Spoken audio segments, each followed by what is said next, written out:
Friends ನಮಸ್ಕಾರ. ಇವತ್ತು ಒಂದು ವಿಜ್ಞಾನದ ಸಬ್ಜೆಕ್ಟ್ನ ತೊಗೊಂಡು ಬರ್ತಾ ಇದ್ದೀನಿ. ನಾವು ದಿನಾಲೂ ನಮ್ಮ ಜೀವನದಲ್ಲಿ ಅನೇಕ ರೀತಿಯಾದಂತಹ ಒಂದು ಕಾರ್ಯಚಟುವಟಿಕೆಗಳು ಮಾಡೋದಕ್ಕೆ ನಮಗೆ ಬೇಕಾಗುವಂಥ ಶಕ್ತಿಗೋಸ್ಕರ ನಾವು ಆಹಾರನ ಸೇವಿಸ್ತೀವಿ. ಆಹಾರದಲ್ಲಿ ಸುಮಾರು ಏನು ಘಟಕಗಳು ಒಳಗೊಂಡಿರ್ತದೆ. ನಮ್ಗೆ ಗೊತ್ತಿರುವ ಹಾಗೆ ಈಗ ಪ್ರೋಟೀನ್ಗಳಾಗಿರ್ಬೋದು, ಮತ್ತು ಇವ್ಯಾವ ಲಿಪಿಡ್ಗಳು, ಕೊಬ್ಬು, ವಿಟಮಿನ್, ಜೀವಸತ್ವಗಳು, ಅನೇಕ ವಿಟಮಿನ್ಗಳಾಗ್ಬೋದು, ಖನಿಜಗಳು, ನೀರು ಮತ್ತು ನಾರುಗಳನ್ನೆಲ್ಲ ನಾವು ಪೋಷಕಗಳು ಅಂತ ಕರಿತೀವಿ.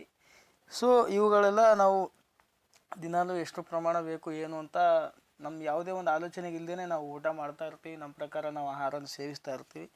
ಈ ಆಹಾರಗಳ ಕುಂದುಕೊರತೆ ಉಂಟಾದಾಗ ಸುಮಾರು ನಮಗೆ ವಿಟಮಿನ್ ಆಗ್ಬೋದು, ಪ್ರೋಟೀನ್ ಆಗ್ಬೋದು, ಈ ಈ ನೀರು ಆಗ್ಬೋದು, ನೀರು ಕೂಡ ಒಂದು ಅಯೋಡಿನ್ ಕೂಡ ಕಮ್ಮಿ ಆಗ್ಬೋದು. ಪ್ರತಿಯೊಂದರಲ್ಲೂ ನಮಗೆ ಅಡ್ವಾಂಟೇಜು ಇದೆ, ಡಿಸ್ಅಡ್ವಾಂಟೇಜು ಇದೆ. ಸೊ ಆ ಥರ ನಾವು ಆಹಾರದಲ್ಲಿ ಹೆಚ್ಚು ಕಮ್ಮಿ ಆದಾಗ ನಾವು ಅಥವಾ ಸೇವಿಸುವ ಆಹಾರ ನಮಗೆ ಒಂದು ದೇಹಕ್ಕೆ ಕಡಿಮೆ ಸತ್ವವನ್ನು ಒದಗಿಸಿದಾಗ ನಮ್ಮಲ್ಲಿ ಕೆಲವು ರೋಗಗಳು ಉಂಟಾಗ್ತವೆ. ಸೊ ಮಾನವನಿಗೆ ಕೆಲವು ರೋಗಗಳು ಬರ್ತವೆ. ಈ ರೋಗಗಳ ಬಗ್ಗೆ ಪ್ರತಿ ಎಕ್ಸಾಮಲ್ಲೂ ಒಂದೊಂದು ಥರದ ಕ್ವಶನ್ಸ್ಗಳು ರೈಸ್ ಆಗ್ತಾಯಿವೆ. ಸೊ ಅದಕ್ಕೋಸ್ಕರ ರೋಗಗಳ ಬಗ್ಗೆ ನಾನು ಇವತ್ತು ಒಂದು 10 ರೋಗಗಳ ಬಗ್ಗೆ ಒಂದು ಪುಟ್ಟ ವಿಡಿಯೋ ಮಾಡಿದ್ದೀನಿ.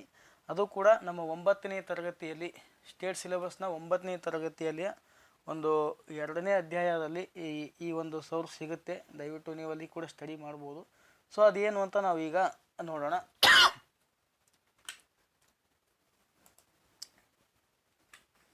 ಇನ್ನು ಮೊದಲನೇ ಒಂದು ರೋಗ ಅನ್ಬೇಕು ಅಂತಂದರೆ ಫ್ರೈನೋಡರ್ಮ್ ಅಂತ ಹೇಳ್ಬಿಟ್ಟು, ಇದು ಕೊಬ್ಬಿನಂಶ ಕಮ್ಮಿ ಆದರೆ ಬರುತ್ತೆ. ಬರುತ್ತಿದ್ದು ಕೊಬ್ಬು ಅನ್ನೋದಕ್ಕಿಂತ ಲಿಪಿಡ್ಗಳು ಅಂತ ನಾವು ಕರಿತೀವಿ. ಇಂಗ್ಲೀಷಲ್ಲಿ ಲಿಪಿಡ್ಗಳು ಅಂತ ಕರಿತೀವಿ, ನಮ್ಮ ಕನ್ನಡದಲ್ಲಿ ಅದು ಕೊಬ್ಬು ಅಂತ ನಾವು ಹೇಳ್ಬೋದು ಅದನ್ನು ಸರಳ ಭಾಷೆಯಲ್ಲಿ. ಅದಕ್ಕೋಸ್ಕರ ಇದು ಫ್ರೈನೋಡರ್ಮ್ ಅಂತ ಒಂದು ರೋಗ ಇದೆ. ಫ್ರೈನೋಡರ್ಮ್ ಅಂತ ಈ ರೋಗ ಏನು ಮಾಡುತ್ತೆ ಅಂತಂದರೆ, ಲಕ್ಷಣಗಳೇನಿದ್ರದ್ದು ಇದರ ಲಕ್ಷಣಗಳು ಏನು, ಕೈಕಾಲು ಬೆನ್ನು, ವೃಷ್ಠದ ಚರ್ಮದ ಮೇಲೆ ಬೊಕ್ಕೆಗಳು ಏಳುತ್ತವೆ. ಹೌದಾ, ಚರ್ಮದ ಮೇಲೆ ಬೊಕ್ಕೆಗಳು ಏಳುತ್ತವೆ. ಚರ್ಮ ಒಣಗಿದಂತಾಗಿ ಮಂದವಾಗುತ್ತದೆ. ಅಂದರೆ ಚರ್ಮದ ಮೇಲೆ ಯಾವುದೇ ರೀತಿಯಾದಂಥ ಲಕ್ಷಣಗಳಿರೋದಿಲ್ಲ. ಚರ್ಮ ಸಂಪೂರ್ಣವಾಗಿ ಒಂದು ಒಣಗಿದ ರೀತಿಯಲ್ಲಿ ಆಗುತ್ತೆ. ಅದೇ ಕೈಕಾಲು ಬೆನ್ನು ಚರ್ಮದ ಮೇಲೆ ಟೋಟಲಿ ಒಂದು ಥರ ಸಣ್ಣ ಬೊಕ್ಕೆಗಳಾಗ್ತಾವಂತ. ಸೊ ಹಾಗಾದರೆ ಇದಕ್ಕೆ ಏನು ಫ್ರೆಂಡ್ಸ್ ಪರಿಹಾರ ಏನು ಅಂತಂದರೆ, ನಾವು ಅತಿ ಹೆಚ್ಚು ಕೊಬ್ಬಿನಂಶ ಇರುವಂಥ ಈ ಹಾಲು, ಮೊಸರು ಇವೆಲ್ಲದಕ್ಕಿಂತ ಸ್ಟ್ರೇಟಾಗಿ ನಾವು ಬೆಣ್ಣೆ ಅಥವಾ ತುಪ್ಪ ಉಣ್ಣಬೇಕು.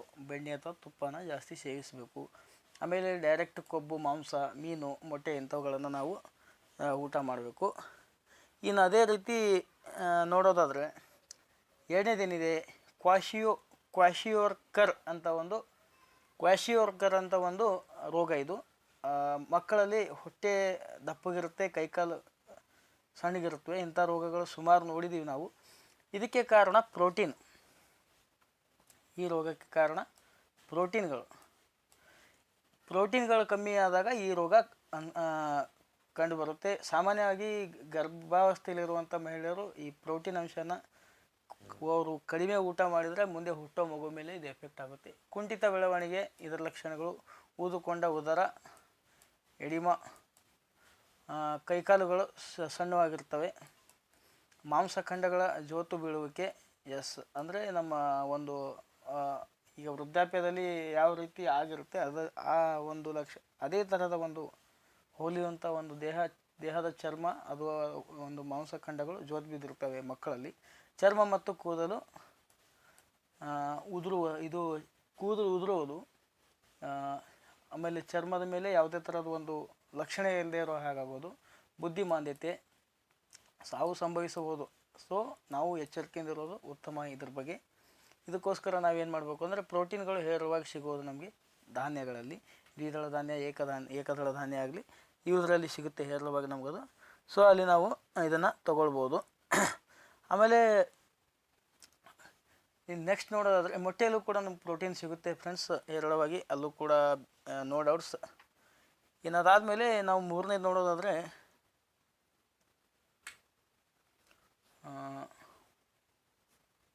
ಸ್ವಲ್ಪ ಲೈಟಾಗಿದೆ, ಪೋಷಣ ಮಾರಸ್ಮೈಸ್ ಅಂತ ಇದೆ. ಪೋಷಣ ಮಾರಸ್ಮೈಸ್ ಅಂತ ಇದೆ. ಇದು ಕೂಡ ಪ್ರೋಟೀನ್ ಮತ್ತು ಕಾರ್ಬೋಹೈಡ್ರೇಟ್ಗಳ ಒಂದು ಕೊರತೆಯಿಂದ ಬರುವಂಥ ರೋಗ. ಇಲ್ಲಿ ಏನಾಗುತ್ತೆ, ಕುಂಠಿತ ಬೆಳವಣಿಗೆ, ಎಡಿಮಾ, ಅದೇ ಹೊಟ್ಟೆ ದಪ್ಪಾಗೋದು, ಚರ್ಮ ಮತ್ತು ಕೂದಲು ವಿವರಣವಾಗುವುದು. ಸೊ ಕಲರ್ ಚೇಂಜ್ ಆಗುತ್ತೆ ಚರ್ಮದ್ದು ಮತ್ತು ಕೂದಲದು. ಮಾಂಸಖಂಡಗಳು ಜೋತು ಬೀಳುವುದು, ಚರ್ಮದ ಮಡಿಕೆ ಉಂಟಾಗುವುದು. ಸೊ ಎಲ್ಲ ಲಕ್ಷಣಗಳು ಸೇಮ್ ಇದೆ. ಯಾವುದು ನಮ್ಮದು ಸೆಕೆಂಡ್ ಕ್ವಾಶಿಯೋರ್ಕರ್ ಮತ್ತು ಇದೆಯ ಶೋಷಣ ಮರಾಸ್ಮರ್ನ ಎರಡೂ ಲಕ್ಷಣಗಳು ಒಂದೇ ಥರ ಇದೆ. ಇದು ಜಾಸ್ತಿ ಇಂಥ ರೋಗಗಳು ಮಕ್ಕಳಲ್ಲಿ ಕಂಡು ಬರ್ತವೆ. ಇಂಥ ರೋಗಗಳ ಬಗ್ಗೆ ನಾವು ಪ್ರತಿ ಎಕ್ಸಾಮಲ್ಲೂ ಇದಕ್ಕಿಂತ ಈ ಇರುಳುಗಣ್ಣು ಅಥವಾ ಈ ನೆಕ್ಸ್ಟ್ ಇದೆಯಲ್ಲ, ಇಂತಹ ಒಂದು ಕ್ವಶನ್ಸ್ಗಳು ರೈಸ್ ಆಗಿದ್ದಾವೆ. ಇನ್ನು ನಾಲ್ಕನೇದು ನೋಡಿದ್ರೆ ಇರುಳುಗಣ್ಣು ಅಥವಾ ನಿಶಾಂದತೆ ಅಂತ ಹೇಳ್ತಾರೆ. ಇರುಳುಗಣ್ಣು ಅಂದರೆ ಸಂಜೆ ಆಗ್ತಿದ್ದಂಗೆ ಅವ್ರ ಕತ್ತಲಲ್ಲಿ ಕಣ್ಣು ಕಾಣೋದಿಲ್ಲ. ಅದಕ್ಕೆ ಏನು ಕಾರಣ? ಮೂಲ ಕಾರಣ ವಿಟಮಿನ್ ಎ. ವಿಟಮಿನಲ್ಲಿ ಸುಮಾರು ಇದ್ದಾವೆ. Vitamin A, B, C, D, vitamin B12ವರೆಗೂ ಇದ್ದಾವೆ. ಸೊ ಅದ್ರ ಬಗ್ಗೆ ನಾನು ಇನ್ನೊಂದು ವಿಡಿಯೋ ಮಾಡ್ತೀನಿ.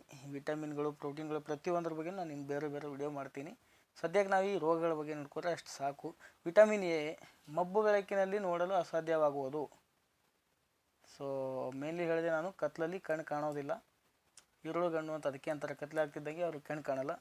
ಇದು ಸುಮಾರು ಎಕ್ಸಾಮಲ್ಲಿ ರಿಪೀಟ್ ಆಗಿರೋ ಕ್ವಶನ್ನು. ನೆನ್ಪಿಟ್ಕೊಳ್ಳೋದು ಉತ್ತಮ ಅಂತ ನಾನು ಹೇಳ್ತೀನಿ. ಅದಕ್ಕೆ ನಾನು ಇದಕ್ಕೆ IMP ಅಂತ ಕೂಡ ಮಾಡ್ತೀನಿ. ರೈಟ್. ಇದು ಒಂದನ್ನು ಇರುಳುಗಣ್ಣು ವಿಟಮಿನ್ ಎ ಕಮ್ಮಿ ಇದ್ದರೆ ಅಥವಾ ಈ ಉಂಟಾಗುವಂಥ ಒಂದು ರೋಗ ಇದು. ಸೊ ನೆಕ್ಸ್ಟ್ 5ನೇ ನೋಡೋಣ, ಬೇರಿ. ಇದು ಕೂಡ ಜಾಸ್ತಿ ಎಕ್ಸಾಮಲ್ಲಿ ಬಂದಿದೆ. ಇನ್ನು ಇದಕ್ಕೆ ವಿಟಮಿನ್ B ಕೊರತೆಯಿಂದ ಬರುತ್ತಿದ್ದು. ಇದು ಸ್ನಾಯುಗಳ ಬಲಹೀನತೆ, ನೋವು, ಜೋಮು ಹಿಡಿಯುವುದು, ಮಕ್ಕಳಲ್ಲಿ ಕುಂಠಿತ ಬೆಳವಣಿಗೆ, ಪಾರ್ಶ್ವವಾಯು ಉಂಟಾಗುವುದು. So very important. Vitamin B ಸ್ನಾಯುಗಳ ಬಲಹೀನತೆ ಅಂತ, ನೋವು, ಕಾಲು ಜುಮ್ ಹಿಡಿಯೋದು, ನಮ್ಮ ಉತ್ತರ ಕರ್ನಾಟಕ ಭಾಷೆಯಲ್ಲಿ ಹೇಳ್ತೀವಿ ಜುಮ್ ಹಿಡಿಯೋದು ಅಂತ ಹೇಳ್ಬಿಟ್ಟು, ಆ ಥರದ ಒಂದು ಲಕ್ಷಣಗಳು ಕಂಡು ಬರ್ತವೆ. ಮಕ್ಕಳಲ್ಲಿ ಕುಂಠಿತ ಬೆಳವಣಿಗೆ ಆಗುತ್ತೆ, ಸರಿಯಾಗಿ ಬೆಳವಣಿಗೆ ಆಗೋದಿಲ್ಲ. ಪಾರ್ಶ್ವವಾಯು ಉಂಟಾಗುವುದು. ಸೊ ಪಾರ್ಶ್ವವಾಯು ಅಂದರೆ ನಾನು ಇನ್ನೂ ಸರಳ ಭಾಷೆಯಲ್ಲಿ ಹೇಳೋ ಅವಶ್ಯಕತೆ ಇಲ್ಲ, ಅರ್ಥ ಆಗಿರುತ್ತೆ. ಸೊ ಅದು ಹೇಳೋದು ಬೇಡ. ಸೊ ಈ ರೀತಿ ಈ ಬೇರೆ ಅನ್ನೋದು ಕೂಡ ಜಾಸ್ತಿ ಎಕ್ಸಾಮಲ್ಲೂ ಇದು ಬಂದಿರುವಂಥದ್ದು. ಸೊ ನೆಕ್ಸ್ಟ್ ನೋಡೋದಾದರೆ ನಾವು 6th ಒಂದು ರೋಗ ನೋಡೋದಾದರೆ ಸ್ಕರ್ವಿ ಅಂತ. ಇದು ಆಲ್ಮೋಸ್ಟ್ ಆಲ್ ಇದು ಶುಗರ್ ಪೇಷಂಟ್ಗಳಲ್ಲಿ ಜಾಸ್ತಿ ಕಂಡು ಬರುವಂಥದ್ದು ನನ್ನ ಪ್ರಕಾರ. ವಿಟಮಿನ್ ಸಿ ಕೊರತೆಯಿಂದ ಬರುತ್ತೆ. ಸೊ ಇಲ್ಲಿ ವಿಟಮಿನ್ ಎ ಇಂದ ಬರೋದು, ಇರುಳುಗಣ್ಣು ಹೋಗೋದು. ಬೇರೆ vitamin B, scurvy, vitamin C. So ನಾವಿಲ್ಲಿ ಏನು ಮಾಡೋದು, ಒಂದು ಇರುಳುಗಣ್ಣು ಅಂದಾಗ ಎ, ರೈಟ್. ಬೇರೆ ಸೊ ಬಿ, ಇದು ಕೂಡ ಬಿ, ವಿಟಮಿನ್ B. ಸ್ಕರ್ವಿ ಅಂತ ಬರೆದಾಗ ಸಿ ಬರುತ್ತೆ ಫಸ್ಟ್ ಇಂಗ್ಲೀಷಲ್ಲಿ, ಇಲ್ಲಿ ಸಿ ತಗೊಳ್ಳೋದು, ಸರಿನಾ. ಸ್ಕರ್ವಿ ನೋಡಿ, ಅದರ ಲಕ್ಷಣಗಳು: ಒಸಡುಗಳು ಮತ್ತು ಆಂತರಿಕ ಅಂಗಗಳಲ್ಲಿ ರಕ್ತಸ್ರಾವ, ಸಾಮಾನ್ಯವಾದ ನಿಶಕ್ತಿ, ರಕ್ತಹೀನತೆ, ಕಾಲುಗಳಲ್ಲಿ ಊತ, ಕಾಲು ಉಬ್ಕೊಳ್ಳುತ್ತೆ. ಸೊ ಇದಕ್ಕೋಸ್ಕರ ಏನೇನು ಚಿತ್ರಗಳು ಕೊಟ್ಟಿದ್ದಾರೆ ಅವರು, ಸೊಪ್ಪುಗಳು ಆಮೇಲೆ ಹಣ್ಣುಗಳು ತಗೊಳ್ಳೋದ್ರಿಂದ ವಿಟಮಿನ್ ಸಿ ಸಿಗುತ್ತೆ ನಮಗೆ. ಹೇರಳವಾಗಿ ವಿಟಮಿನ್ ಸಿ ನಮಗೆ ಯಾವುದು, ನಮ್ಮ ಆರೆಂಜಲ್ಲಿ ಅಂತ ಒಂದು ಲಿಟ್ರಿಕ್ ಆ್ಯಸಿಡ್, ಒಂಥರ ಹುಳಿ ಪದಾರ್ಥಗಳ ಅದರಲ್ಲಿ ಸ್ವಲ್ಪ ಜಾಸ್ತಿ ಸಿಗುತ್ತಿದ್ದು. ಇನ್ನು ನೆಕ್ಸ್ಟ್ 7ನೇ ನೋಡೋದು ರಿಕೆಟ್ಸ್ ಕೂಡ ಮಕ್ಕಳಲ್ಲಿ ಕಂಡುಬರುವಂಥ ಒಂದು ರೋಗ. ಸುಮಾರು ಎಕ್ಸಾಮ್ಗಳಲ್ಲಿ ರಿಪೀಟ್ ಆಗಿದೆ. ವಿಟಮಿನ್ ಡಿ ಕೊರತೆಯಿಂದ ಬರುತ್ತೆ. ಸೊ ಹಳ್ಳಿಗಳಲ್ಲಿ ನೋಡ್ತಿದ್ವಿ ನಾವು. ನನ್ನ ಪ್ರಕಾರ ಸಣ್ಣ ಮಕ್ಕಳನ್ನ ಬೆಳಿಗ್ಗೆ ಎದ್ದ ತಕ್ಷಣ ಬಿಸಿಲಿಗೆ ಬಿಟ್ಬಿಡ್ತಿದ್ರು ಆಟ ಆಡೋಕ್ಕೆ. ಒಂದು 2 months ಮಕ್ಕಳನ್ನ ಬಿಸಿಲಿಗೆ ಹಾಕ್ತಿದ್ರು. ಸೊ ಅದರಿಂದ ವಿಟಮಿನ್ ಡಿ ಸಿಗುತ್ತೆ. ಇದರ ಮುಖ್ಯ ಲಕ್ಷಣಗಳು: ಕುಂಠಿತ ಬೆಳವಣಿಗೆ, ಬಿಲ್ಲಿನ ಹಾಗೆ ಬಾಗಿರುವ ಕಾಲುಗಳು, ರೈಟ್, ನ್ಯೂನ ಪಕ್ಕೆಲುಬುಗಳು, ವಿಕೃತ ಹಲ್ಲುಗಳು ಹಾಗೂ ತಲೆಬುರುಡೆ. ಸೊ ಟೋಟಲಿ ಮನುಷ್ಯ ವಿಕಾರ ಆಗಿಬಿಡ್ತಾನೆ. ಇದಕ್ಕೆ ಏನು ಪರಿಹಾರ ಅಂತಂದರೆ ಮೀನುಗಳಲ್ಲಿ ಹೇರಳವಾಗಿ ಸಿಗುತ್ತೆ ವಿಟಮಿನ್ ಡಿ. ಆಮೇಲೆ ಸೂರ್ಯನ ಬಿಸಿಲಿನಲ್ಲಿ ಸಿಗುತ್ತೆ. ಹೇರಳವಾಗಿ ಸಿಗೋದು ಬೆಳಿಗ್ಗೆ ಸೂರ್ಯನ ಬಿಸಿಲಿನಲ್ಲಿ ನಮಗೆ ನಮ್ಮ ದೇಹಕ್ಕೆ ಒಂದು ಡೈರೆಕ್ಟ್ ಆಗಿ ಸಿಗುತ್ತೆ ವಿಟಮಿನ್ ಡಿ. ಸೊ ಇದ್ರ ಮುಖ್ಯ ಲಕ್ಷಣಗಳು ಕೂಡ ಅದು ಇದು ಕೂಡ ಸುಮಾರು. ನೆಕ್ಸ್ಟ್ ನೋಡೋದಾದರೆ ನಾವು 8ನೇ ಒಂದು ರೋಗ, ಇದು ಆಸ್ಪಿಯೋಮಮೋಸಿಯಾ, ವಯಸ್ಕರಲ್ಲಿ ಕಂಡುಬರುತ್ತದೆ ಅಂತಿದ್ದು. ಸೊ ವಯಸ್ಕರಲ್ಲಿ ಕಂಡುಬರುತ್ತೆ ಅಂತಿದ್ದು, ವಿಟಮಿನ್ ಡಿ ಕೊರತೆಯಿಂದ ಬರುತ್ತೆ. ಇದರ ಲಕ್ಷಣಗಳು ಮೂಳೆಗಳಲ್ಲಿ ಬಿದುರುತ್ತೆ, ಹಿಗ್ಗಿದ ಕಾಲುಗಳು ಮತ್ತು ದವಡೆಗಳು, ಮೂಳೆಗಳ ವಿಕೃತ ಬೆಳವಣಿಗೆ, ಅಡ್ಡದಿಡ್ಡ ಮೂಳೆ ಬೆಳೆದು ಬಿಡ್ತವೆ. ಸೊ ಅಂಥ ರೋಗ ಇದು ಕೂಡ ವಿಟಮಿನ್ ಡಿ. ವಿಟಮಿನ್ ಡಿ ಅಂದರೆ ಮನುಷ್ಯನ ಆಕಾರ ವಿಕಾರವಾಗಿ ಹೋಗುತ್ತೆ.